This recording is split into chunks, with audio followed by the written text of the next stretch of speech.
Bismillahirrahmanirrahim. Assalamualaikum warahmatullahi wabarakatuh. Bertemu lagi di channel Nuri Purnamasari, si Bulbul Sang Putri Dongeng. Kali ini saya akan membawakan cerita yang berjudul Asal-usul Barongsai yang berasal dari negara Cina.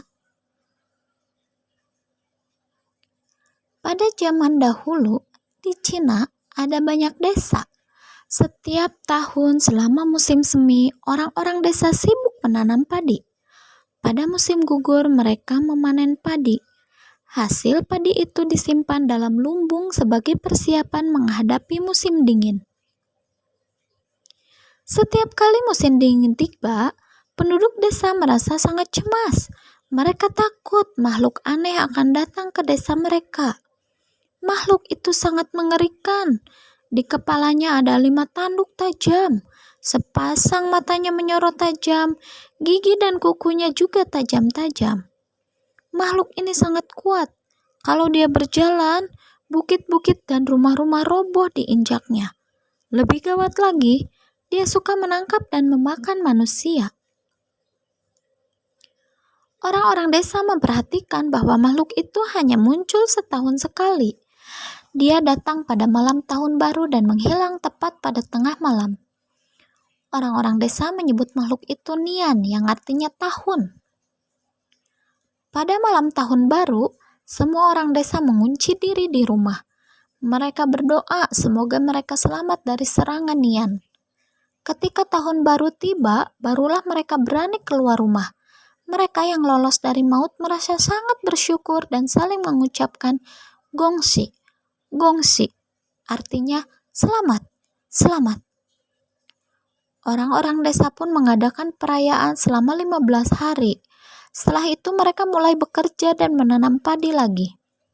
Sepanjang tahun mereka sibuk, tapi ketika tahun baru hampir tiba, mereka kembali dicekam ketakutan. Setelah bertahun-tahun menjadi sasaran Nian, orang-orang desa tertahan lagi. Mereka berkumpul untuk mencari jalan keluar. Mereka ingin mengusir Nian selama-lamanya dari desa mereka. Tapi bagaimana caranya? Ada yang mengusulkan agar Nian dibunuh saja. Tapi usul itu pun ditolak oleh orang-orang yang menganggap Nian sebagai utusan Tuhan. Mereka takut Tuhan marah jika makhluk itu dibunuh. Orang-orang desa itu jadi kebingungan. Mereka tak dapat mencapai kata kesepakatan.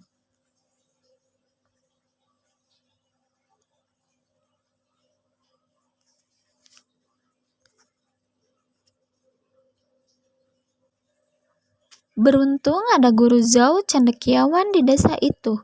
Guru Zhao dengan tegas mengatakan bahwa Nian adalah makhluk jahat, bukan utusan Tuhan. Tuhan memberkati dan melindungi kita. Dia tak mungkin mengirim makhluk seperti Nian untuk membunuh kita. Guru Zhao pun menjelaskan. Guru Zhao benar, orang-orang desa setuju supaya bisa mengusir Nian. Ujar Guru Zhao, kita harus mencari tahu apa yang ditakutinya. Semua orang berpikir keras. Aku bertemu Nian tahun lalu, kata pria berjubah biru. Tapi dia tidak menyerangku karena aku mengenakan ikat pinggang merah. Pengalamanku lain lagi, cerita pria berjubah coklat. Tahun lalu aku menyalakan petasan. Nian rupanya takut mendengar bunyinya, lalu dia kabur. Kurasa Nian takut pada benda apapun yang berwarna merah, tambah pria lain. 2 tahun lalu aku memasang lampion dan kain merah di atas pintu rumahku. Tapi dia menghancurkan rumah-rumah tetanggaku yang tidak dilindungi lampu dan kain merah. Seorang pemuda berkata, aku dan teman-temanku menari barongsai pada malam tahun baru. Ketika melihat Nian, kami memukul-mukul gong dan tambur dengan lebih keras. Nian ketakutan dan lari ke hutan. Sekarang kita tahu apa saja yang ditakuti Nian, kata Guru Zhao. Nian takut pada benda-benda berwarna merah, petasan, dan bunyi gong serta tambur. Jadi mulai sekarang, menjelang tahun baru, setiap rumah harus memasang lampion dan kain merah, juga menyediakan petasan. Sementara para pemuda bersiap-siap mengusir Nian dengan tarian barongsai. Orang-orang desa itu pulang dan bersiap-siap. Para ibu membuat ikat pinggang merah untuk seluruh anggota keluarga mereka. Para ayah memasang lampion dan kain merah di atas pintu rumah mereka. Para pemuda membentuk kelompok-kelompok barongsai dan berlatih memukul gong serta tambur. Malam tahun baru pun tiba. Semua orang sangat bersemangat. Mereka memakai ikat kepala atau ikat pinggang merah. Bapak-bapak membawa senjata seperti pedang, tombak, busur, dan anak panah. Anak-anak membawa petasan. Mereka semua sudah siap untuk mengusir Nian.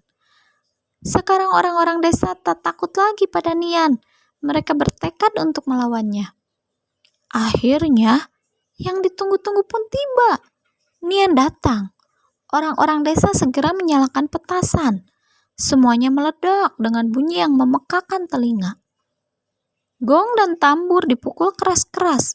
Pedang dihunus dan tombak siap ditikamkan. Nian sama sekali tak menduga dirinya akan diserang secara mendadak begitu. Dia mengerang kesakitan ketika pedang dan tombak bertubi-tubi menghujam tubuhnya. Lebih-lebih ketika hujan anak panah menerpanya. Dengan ketakutan dia berlari pulang ke tempat asalnya. Orang-orang desa pun sangat gembira. Mereka bernyanyi dan menari sepanjang malam. Gong dan tambur ditabuh tak henti-hentinya. Gongsi, gongsi. Mereka saling memberi selamat dengan penuh sukacita. Sejak itu, setiap tahun baru, orang-orang Cina menghiasi rumah mereka dengan lampion dan kain merah. Mereka juga merayakan tahun baru dengan tarian barongsai dan juga petasan. Demikian legenda tentang asal-usul barongsai. Jangan lupa share, subscribe, like, dan komen. Terima kasih. Wassalamualaikum warahmatullahi wabarakatuh.